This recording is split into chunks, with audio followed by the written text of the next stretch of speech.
Thank you, Mr. Speaker. Yesterday, in an effort to create American jobs and move an energy supply from a friendly trading partner to the United States Gulf Coast, the House Energy and Commerce Committee favorably reported H.R. 3548 to the full House. H.R.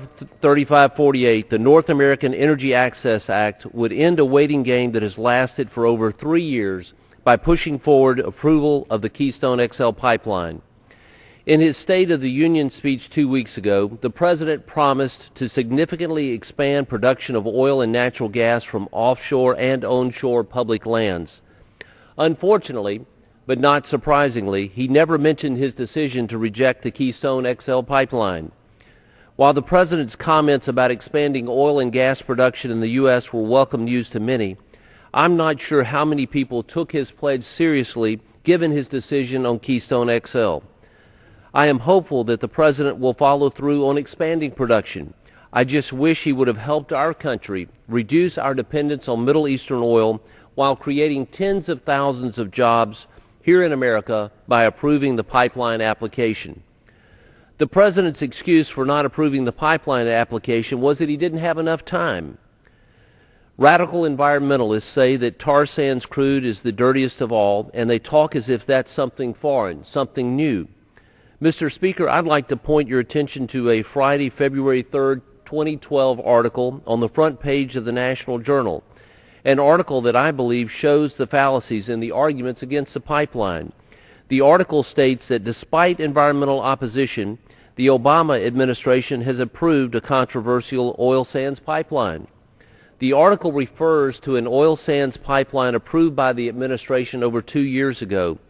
On August 20, 2009, Secretary of State Clinton approved a 1,000-mile pipeline with the capacity to carry 800,000 barrels of oil from Canada's oil sands to Wisconsin. Mr. Speaker, if a pipeline that closely mirrors that of the proposed Keystone XL was good enough for the President in August of 2009, why is the Keystone XL pipeline not good enough for him in an election year?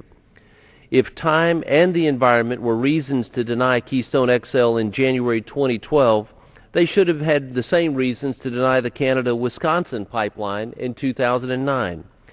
Keystone XL is a shovel-ready construction project that doesn't need a stimulus bill to get it started. Estimates show that the project could create 20,000 construction jobs immediately and could transport more than 1 million barrels of oil per day from Canada and the Bakken Shale Formation in North Dakota and Montana to Gulf Coast refineries.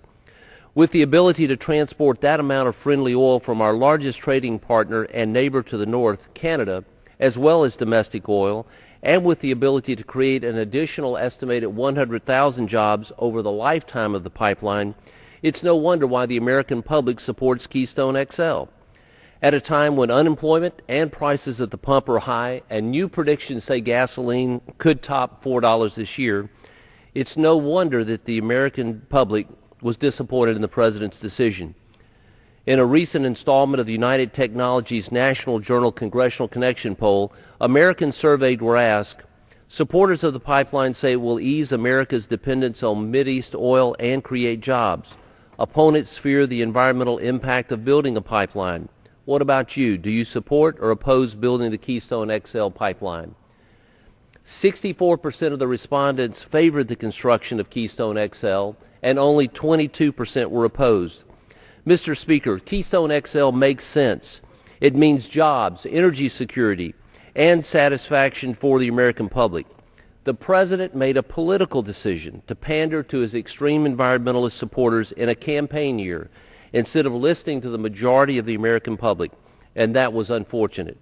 I think that House Republicans are making it well known that the fight for Keystone XL is not over.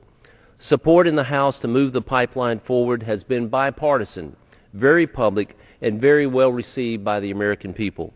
As of yesterday, that support has produced a bill to push Keystone XL forward. I look forward to continuing my commitment to jobs, energy security, and the building of Keystone XL pipeline, and I yield back my time.